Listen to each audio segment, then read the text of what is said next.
evening, ladies and gentlemen, and thank you very much for the invitation to be here tonight. Let me begin by acknowledging that this event is being held on the traditional lands of the Ngunnawal people and pay my respects to their elders past and present and future.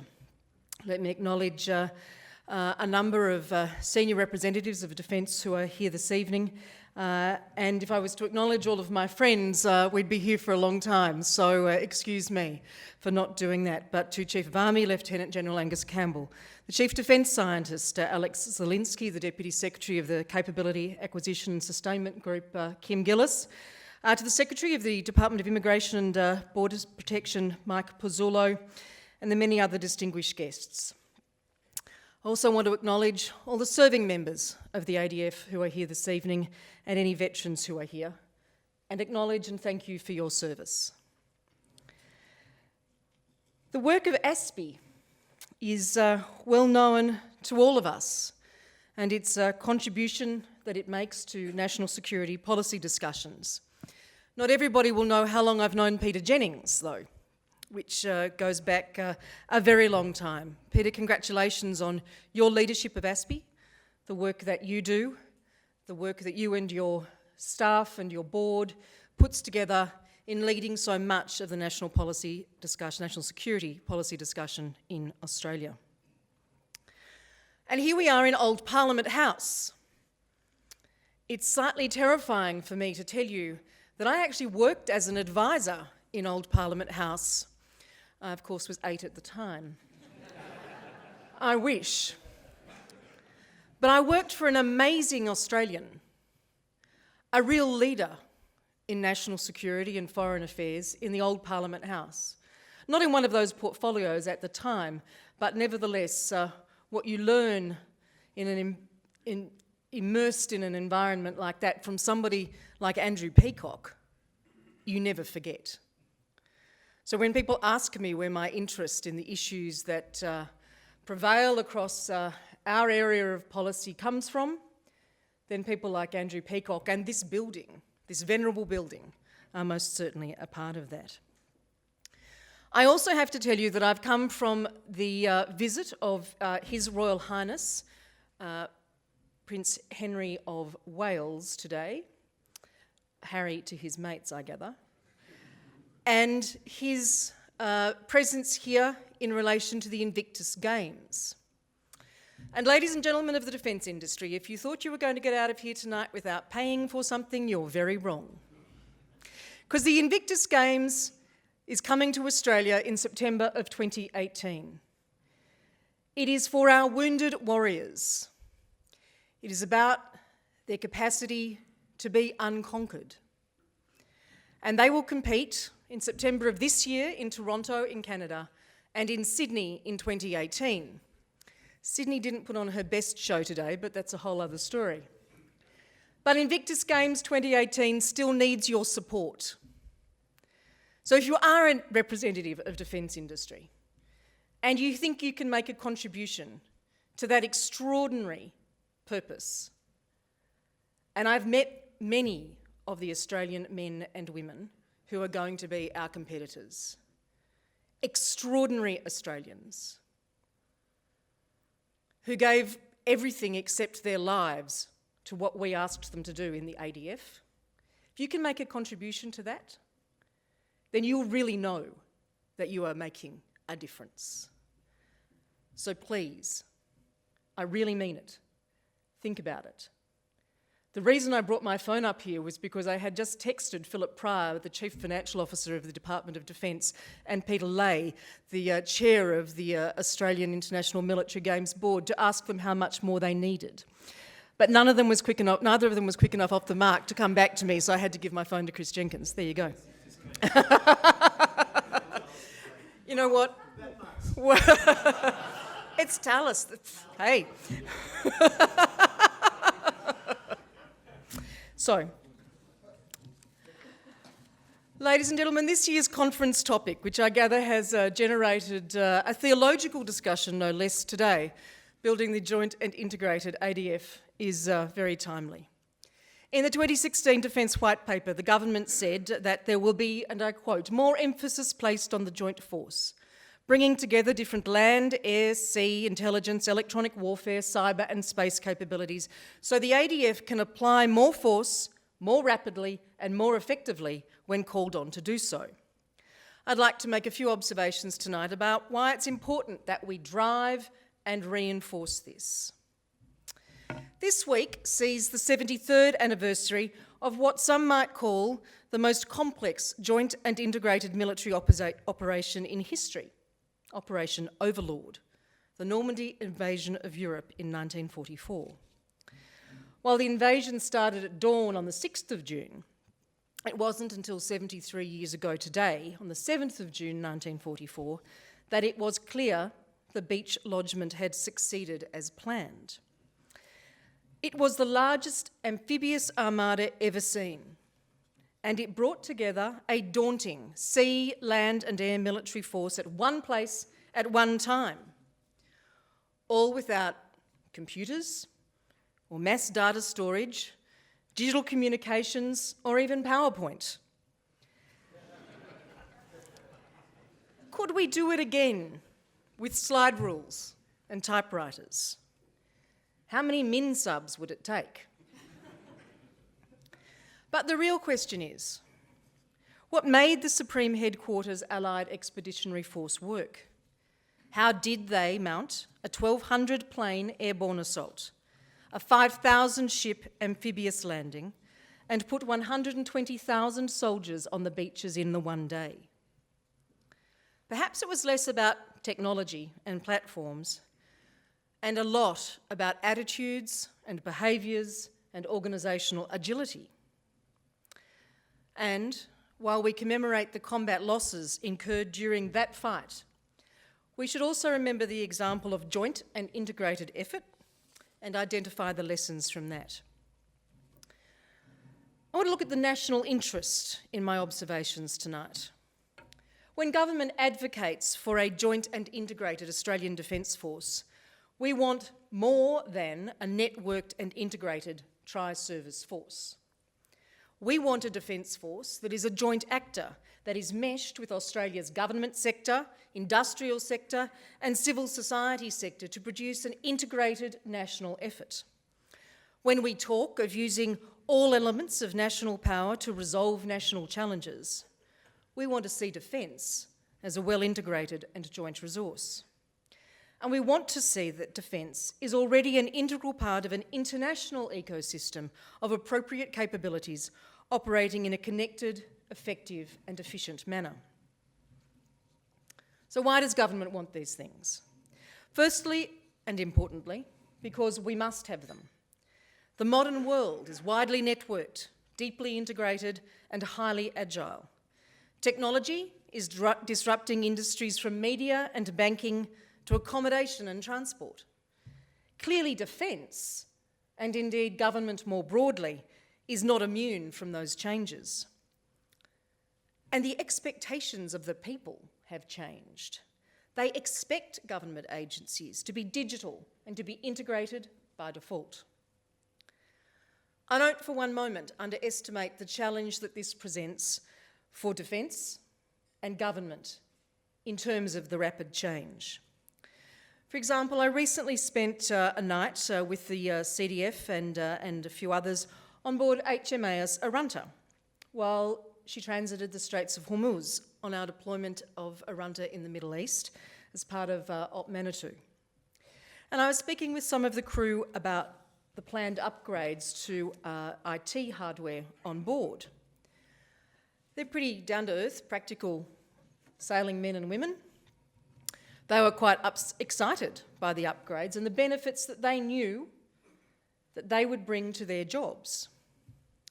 But in the processes of government, it can take a number of years from the time that an initial upgrade proposal of that nature is planned and approved to when the last system is installed in the last frigate. That's an age, an eon in IT terms. It's worse than the effort to paint the Sydney Harbour Bridge. By the time you start the process, by the time you finish the process, you have to start it again as soon as you finish. So under the coalition government, The capability approval process has been significantly streamlined. But notwithstanding that, rapid technology change continues to present challenges. Secondly, our liberal democracy is founded on supporting and maintaining a rules-based global order. It's a foundation which comes with obligations. Support to nations which are under pressure or in distress, and intervention to potentially defend a rules-based global order or to counter global threats are required from time to time. Such support and intervention needs to be graduated, scalable, agile and sophisticated. At times, it needs to be nuanced.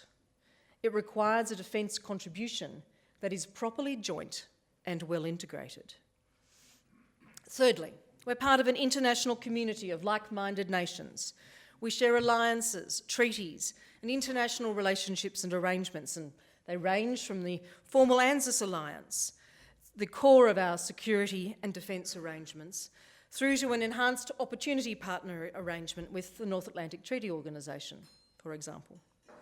That's reflected in the Defence White Paper, which emphasised the core priority assigned to international engagement and to positioning defence for tomorrow's challenges. In the international setting, our security and prosperity depends on a stable Indo-Pacific region and on a rules-based global order in which power is not misused, in which tensions can be managed through negotiations with a basis in international law. An ability to respond effectively to regional security challenges and opportunities relies on regional cooperation with our allies and our partners. As indeed Peter Jennings has stated himself previously, integrating the three services is the start, but our definitive edge will come from Australia's ability to exploit joint, allied and regional abilities to integrate. Last weekend, I attended the Shangri-La dialogue in Singapore with the Prime Minister, the Chief of the Defence Force, with ministerial counterparts from around the region and more broadly, senior military leaders and members of the defence and security community. As I said at the dialogue on Saturday, and at the risk of repeating myself, let me say that today's challenges and threats are increasingly complex, ranging from the variance of the terrorist threat and the proliferation of weapons of mass destruction to the effects of climate change and cyber attacks.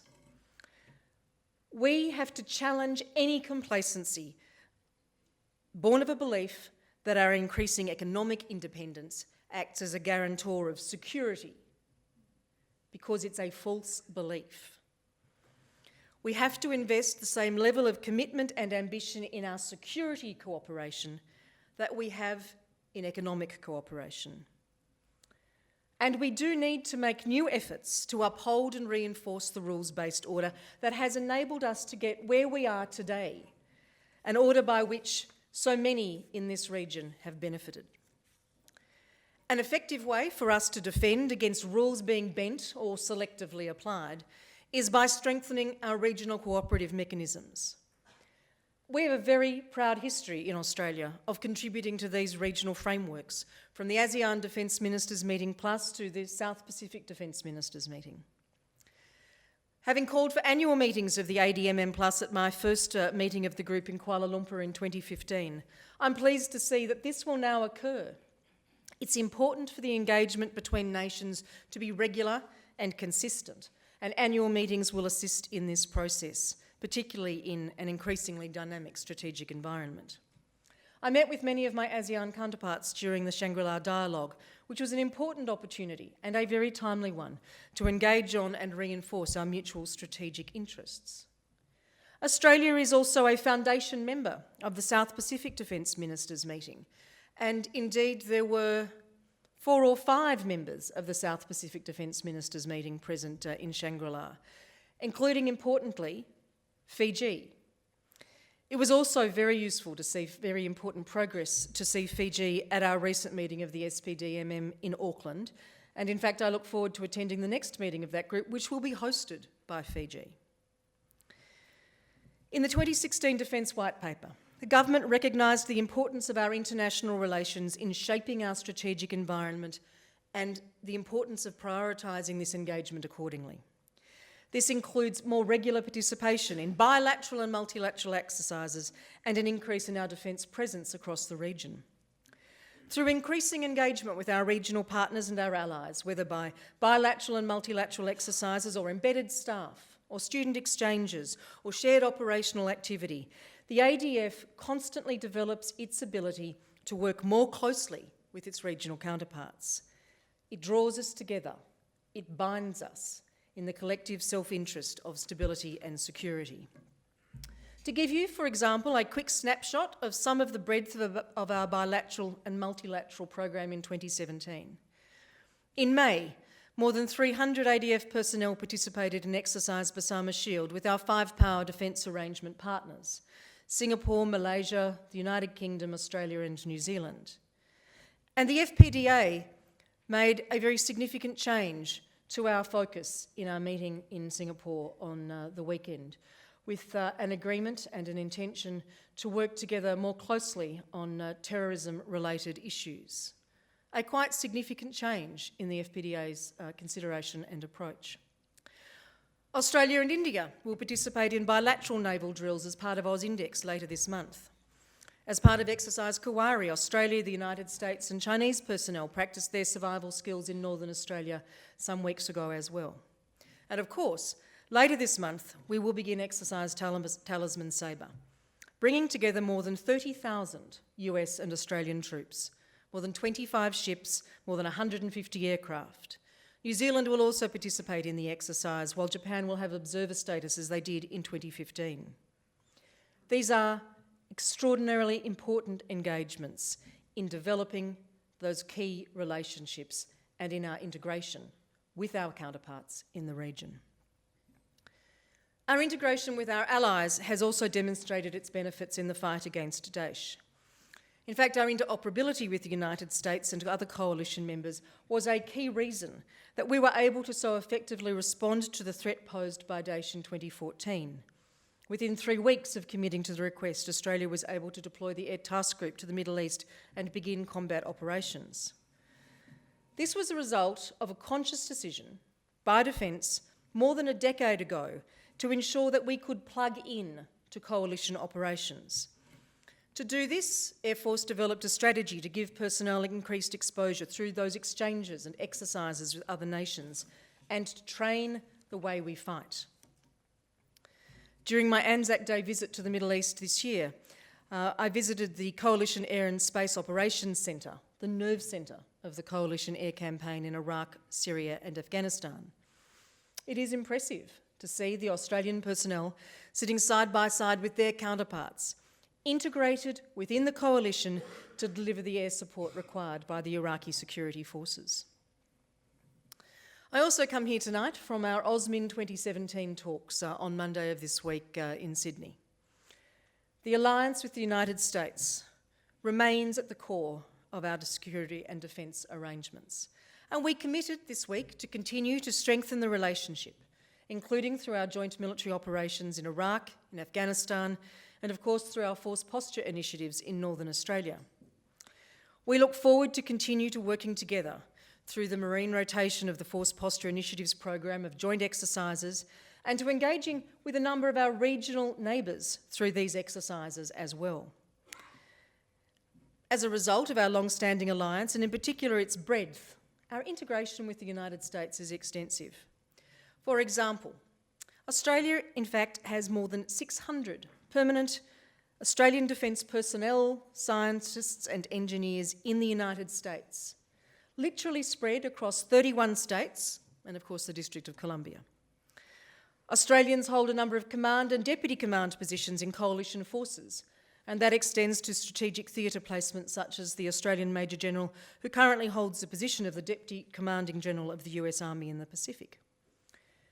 Secretary Jim Mattis is a strong supporter of the alliance and of the United States' continued engagement in the Indo-Pacific, which he reaffirmed at the Shangri-La Dialogue and again in Sydney on Monday.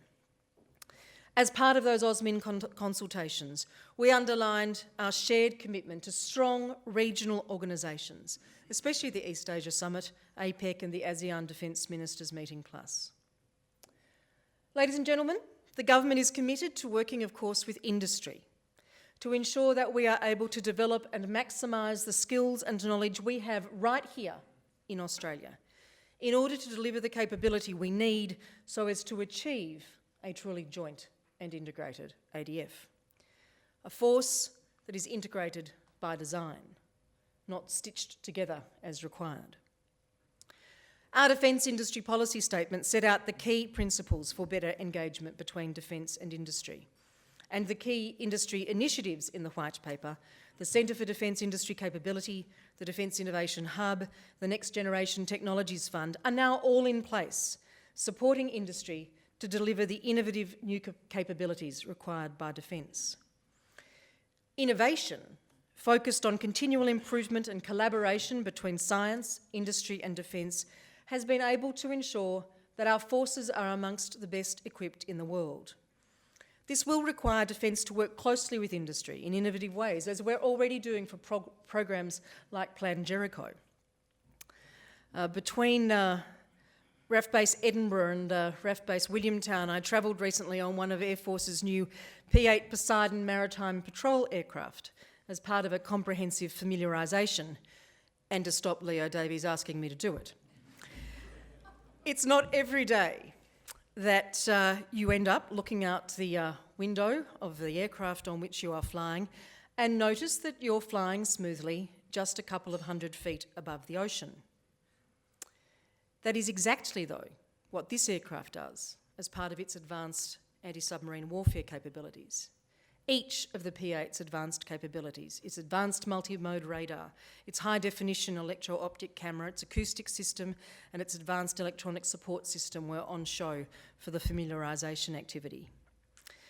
One of the significant improvements of the P-8s over the much-loved Orions is that the information that we harness through these capabilities is disseminated in real time to other ADF assets on the sea, the land and in the air. It's not only a leap forward in capability terms, it is a completely new proposition in that it is entirely networked. And it's a proposition that every part of our organisation needs to understand and to be ready for, to completely capitalise on this new paradigm. At the operational level, HQ JOC, or the Joint Operations Command, is an excellent example of the growth in the joint approach to operations.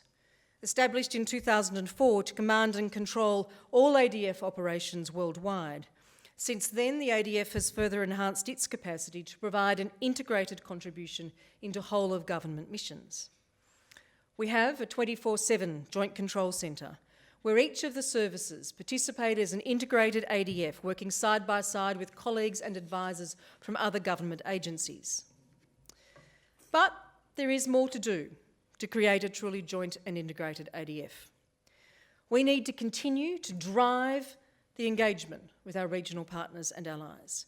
We need to drive the engagement with industry and with government agencies. We need to drive the technological change, and we need to drive the organisational change. And we know that. The First Principles Review, commissioned by my predecessor David Johnston in 2014, directly addressed the need for a unified defence organisation, including a joint force that is more consistently linked to its strategy. In the past, the organisation has not been appropriately structured or sufficiently unified in the way it conducts business. And reforms, well-meaning, well thought out, have perhaps been too narrowly targeted to effect the necessary mindset change. Both the government and senior leaders in defence recognised that the organisation needed to work much more effectively, and that defence in its form at the time was not best organised to meet those challenges. This is the heart of the review. A key recommendation from the review was that the diarchy is retained. The diarchy reflects the unique and dual nature of the organisation. But through the First Principles Review implementation process, Defence has clarified individual and shared accountabilities to increase effectiveness and minimise duplication. As of today, 63 of its 75 recommendations have been implemented. That's an achievement that we are proud of, noting that it reflects some of the most significant reform in the history of the organisation. I would also note that one of the key drivers of that implementation was our just retired Secretary, Dennis Richardson. I won't speak at length about Dennis Richardson because I would have too much to say for the person who's between you and dinner. But his focus and his drive of the implementation of the FPR in conjunction with the CDF has been a very important aspect of this process. There is more to do, and we're focused on that. Defence will be fit for purpose, able to respond to future challenges and deliver capability. And as we approach the end of the 2-year implementation period at the end of this month, if you can believe it, work will continue to embed these behavioural, process and structural changes into the organisation. To deliver the capable and sustainable future joint forces we require, Defence must be a more integrated organisation with clear accountabilities and streamlined decision-making processes. And again, as we foreshadowed in the DWP, it's why we created the integrated ADF headquarters. The ADF HQ will set the foundations for the ADF to deliver joint forces with the highest levels of military capability and technological sophistication. It establishes a strategy-led and integrated approach to managing the ADF. It clarifies roles, authorities and relationships consistent with the First Principles Review and One Defence, and incorporates the previously independently functioning Service Headquarters and ADF Headquarters staff.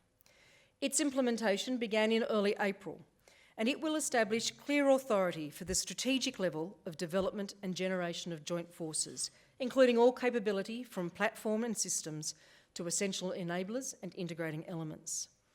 These days, it would not be usual for me to meet with a service chief to discuss capability matters without also having the involvement of the Vice Chief of the Defence Force in his role as the Joint Force Authority.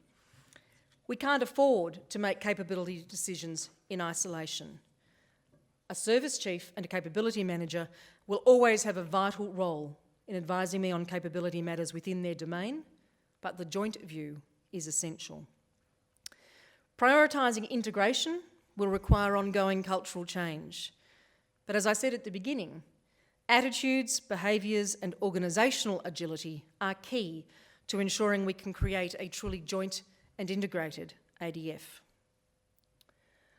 Ladies and gentlemen, we live in a world in which economic power and all that flows from it in terms of strategic capability and global stability is shifting. A strong network of defence relationships, both internally and externally, is fundamental to our national security over coming decades. As we outlined in the DWP, the government is increasing the focus on defence international engagement to build that interoperability with our key partners, to improve the coordination of responses to shared international challenges, to reduce the risk of military confrontation. We understand that to maintain a regionally superior defence force which is capable of meeting the challenges and seizing the opportunities that we face over the next few decades, our military does need to be structured appropriately and does need to have the ability to operate as a truly joint and integrated force. Not just as three services cooperating, but a genuinely joint organisation that integrates with domestic agencies and industry and our international partners and allies. We laid out a strategic approach in the Defence White Paper, and Defence is delivering on this strategy. The strategy is resourced, it is clear, it is direct, and it is balanced.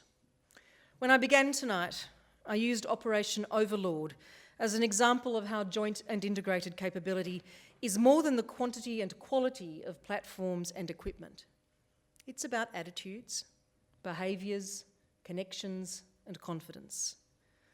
This is a big challenge, but I know that we are on the right path, that we have the reforms in place that will enable us to ensure a truly joint and integrated ADF, and an ADF that is joint and integrated with Australian agencies and with our regional partners and allies.